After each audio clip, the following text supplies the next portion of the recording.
बिस्मिल्लाहिर्रहमानिर्रहीम। आप हज़रात के सामने चंद मसाइल रखे जा रहे हैं। सबसे पहला मसला क्या है कि मुफ्ती साहब, फजर की नमाज के बाद जब तुलू आफ्ताब होता है तो मसाजिदों से ऐलान होता है कि फजर का वक्त ख़त्म हो चुका है, अब से 20 मिनट के बाद कज़ा नमाज अदा करे।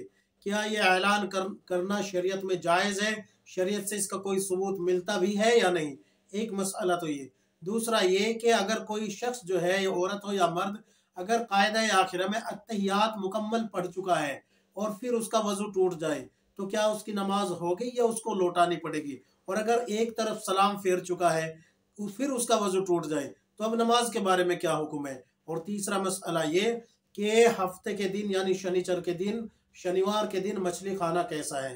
ये तीन मसाइल आप हजरात के सामने रख रहा हूँ। सबसे पहले याद रखें कि बनी इसराइल पे अल्लाह तबारक व तआला ने हफ्ते के दिन मछली का शिकार हराम करार दिया था और ये उनका एक इम्तिहान था। अगर वे इस इम्तिहान में कामयाब हो जाते तो शायद अल्लाह तबारक व तआला उनको और चीज़ों से नवाज देता, लेकिन उन्होंने इम्तिहान में नाकामी दिखाई और अल्लाह के साथ हीला बहाना किया, तावील की कि हफ्ते के दिन जो है मछलियाँ पकड़ते थे और दूसरे तालाब में छोड़ देते थे और फिर इतवार के दिन उनको निकाल के पकाते और खाते थे।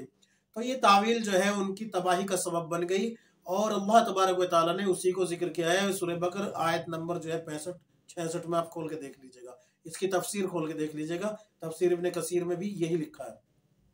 अब आते हैं कि ये खाना कैसा है। तो उम्मत मोहम्मदिया के लिए हफ्ते के दिन मछली खाना बिल्कुल जायज़ है, कोई कराहत नहीं है, कोई कबाहत नहीं है। लेकिन अगर कोई ये समझे कि हमें हफ्ते के दिन मछली छोड़ के मूसा अलैहिस्सलाम की शरीयत पे अमल कर लूँ, तो कुरान करीम की सूरह बकर की आयत नंबर 208 में अल्लाह तबारक व तआला ने साफ लफ्ज़ों में फरमा दिया कि पिछली शरीयत अब तुम्हारे लिए कोई माने नहीं रखती। क्यों? इसलिए कि अब तुम्हें एक रोशन दलील मिल चुकी है कुरान करीम की और आखिरी नबी सल्लल्लाहु अलैहि वसल्लम की शक्ल में। तो ये यानी कि अब जो है पिछली जितनी भी शरीयत है आप सल्लल्लाहु अलैहि वसल्लम की शरीयत के सामने हैज है। तो इसलिए अब जो है आप सल्लल्लाहु अलैहि वसल्लम की शरीयत पे अमल करना हम सब के लिए वाजिब है, फ़र्ज है। तो इसलिए जो है अगर कोई ये कहे कि भाई मैं बनी इसराइल की शरीयत पे अमल कर रहा हूँ हफ्ते के दिन मछली छोड़ के, तो वो अल्लाह की कुरान की मुखालफत पे उतरा हुआ है, इसलिए उसको बचना चाहिए। अब आते हैं कि अगर किसी का नमाज में री खारिज हो जाए, कायदा आखिरा अत्तहियात, या किसी और वजह से वजू टूट जाए, पीप निकल जाए, या और भी कोई भी वजह हो सकती है वजू टूटने की जितनी होती है उनमें से अगर कोई वजह हो जाए वजू टूटने की, तो अगर अत्तहियात मुकम्मल पढ़ चुका है, देखिए अत्तहियात का पढ़ना वाजिब है और अत्तहियात के मिकदार पे बैठना कायदा आखिरा में ये फ़र्ज है। अब आपने यहाँ दोनों अदा कर लिए, लेकिन आखिरी जो वाजिब है वो आपका बाकी है कि दोनों तरफ सलाम फेर कर नमाज को मुकम्मल करना। ये क्या है? ये वाजिब है। लेकिन अगर आपका जो है अत्तहियात पढ़ने के बाद नमाज वो वजू टूट गया और उसमें आपने सलाम नहीं फेरा था, तो अब आपके ऊपर लाजिम है कि वजू करके आए और फिर जो है जहाँ से आपने याद रखे जहाँ से नमाज आपकी टूटी थी वहीं से शुरू करें। लेकिन इसमें शर्त यह है कि जब आप वजू करने जा रहे हो तो किसी से बात ना करें, किसी से बात ना की हो, बल्कि फौरन वजू करके आए और आप जो है वहाँ पर फिर जहाँ से नमाज आपकी टूटी है वहीं से शुरू करें। लेकिन बेहतर यह है कि आप शुरू से ही नमाज लौटा लें।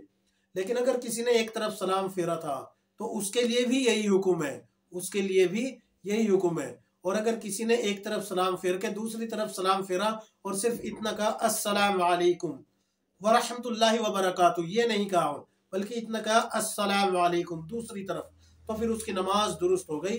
व रहमतुल्लाहि व बरकातुहू ये कहना जो है ये मुस्तहब है, खाली वाजिब जो है अस्सलाम वालेकुम कहना है।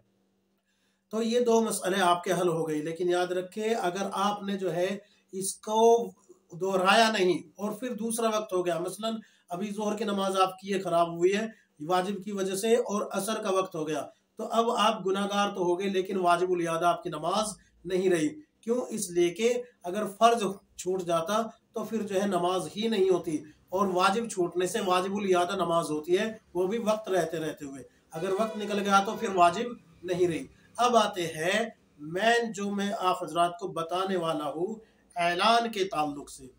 देखिए किताबुन नवाजिल जिल्द नंबर 3 सफ़ा नंबर 225, 26, 27, 28, 29, 30, 31, यानी कि 225 से लेके 231 तक हजरत मुफ्ती मौलाना सलमान साहब बिजनौरी हफीजुल्लाह ने ऐसी बहस की है इस ऐलान के बारे में कि ये एक गैर लाजिम काम को अपने ऊपर लाजिम करार दे लिया, जबकि इसकी शरीयत में कोई गुंजाइश ही नहीं है। इसको तर्क करने का हुक्म दिया, किसी भी एंगल से इसको जायज़ करार नहीं दिया, बल्कि छोड़ने का हुक्म दिया है। और अगर इसको शरीयत का हुक्म समझ के ऐलान कर रहे हैं तो फिर ये गुनाह का इर्तिकाब हो रहा है। अल्लाह हिफाजत फरमाए, बिदात का भी डर है। अब इस पे जो लोगों ने दलाइल दिए हैं, ज़रा उन दलाइलों पे थोड़ा तवज्जो दे लीजिए। सबसे पहले दलील क्या दी है कि औरतें घरों में होती है तो उनको पता नहीं लगता कि वक्त ख़त्म हो गया है। तो हजरत ने दलील ये दी है कि अगर ये दलील है तो उस वक्त ज़्यादा मोतबर दलील होती जब जो है घड़ी का कहीं वजूद ही नहीं था, सिर्फ जो है इस तरीके से पता लगता था कि अभी तुलू हो रहा है, आफताब जो है निकल रहा है। लोग जो है किनारे पे, सूरज के किनारे को देखा करते थे। तो अगर वाजिब होता या फिर जो है ये दलील बनती तो उस वक्त जो है मीनार पे खड़े होकर मुअज्जिन साहब उस वक्त कहते कि अदा नमाज का वक्त ख़त्म हो गया। जब जो है 1400 साल पहले घड़ी का कोई वजूद नहीं था, 1300 साल पहले घड़ी का कोई वजूद नहीं था।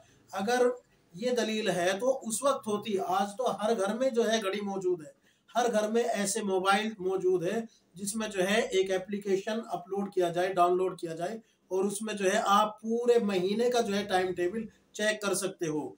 तो इस वजह से भी जो है ये वाजिबुल तर्क है कि आप इस ऐलान को बिल्कुल ना करें। दूसरी दलील इसमें क्या आती है, दूसरा ये आता है कि देखिए जब ऐलान होता है तो हजरत ने साफ लफ्जों में फरमाया कि ये इस बात की गवाही दे रहे हैं कि इस बस्ती वाले, इस मस्जिद के एतराफ वाले जो है नमाज को जानबूझ के तर्क करते हैं, कज़ा करते हैं। कज़ा करने का गुनाह उनका ऐलानिया ऐलान करके बता रहे हैं आप।